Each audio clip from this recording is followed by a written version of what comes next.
Classic 350 இது engine oil drain bolt வந்து கம்ப்ளைண்ட்டோடு வந்துச்சு. இது என்ன கம்ப்ளைண்ட்டுன்னு சொல்லிட்டு நான் ஒரு போன ஷார்ட்ஸ்லேயே போட்டிருப்பேன். இப்போ போல்ட்டு த்ரெட்டு போட்டு புது போல்ட்டு போட்டாச்சு. இந்த வண்டிக்கு வந்துக்கிட்டு ஆயிலை ஊற்றி இனிமேட்டு ஸ்டார்ட் பண்ண வேண்டியதான் வேலை.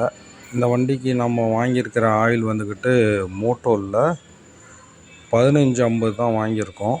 இது 2.25 லிட்ரு சம்திங்கில் கெப்பாசிட்டி வரும். அதை ஊற்றிட்டு வண்டி ஸ்டார்ட் பண்ணிட்டு வண்டியில் என்ன பிரச்சனையை சரி பண்ணுங்கிறத காட்டுறேன். இதை தாண்டி இந்த கஸ்டமர் வந்து என்னோடய ஃப்ரெண்டு தான்.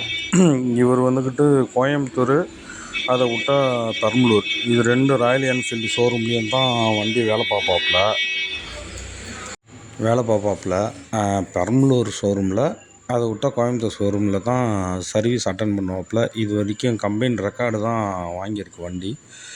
கம்பெனி ரெக்கார்டை தாண்டியும் கம்பெனியில் சர்வீஸ் பண்ணி தான் இந்தமாரி ஒரு கம்ப்ளைண்ட் வந்துச்சுங்கிறது தான் ஓனரோட தரப்போட பதில். ஏதோ ஒன்று அவருக்கு வண்டியை ப்ராப்ளத்தை சரி பண்ணியாச்சு. ஓகே, இதுக்கப்புறம் நான் கம்ப்ளீட்டாக ரெடி பண்ணதை உங்களுக்கு காட்டுறேன்.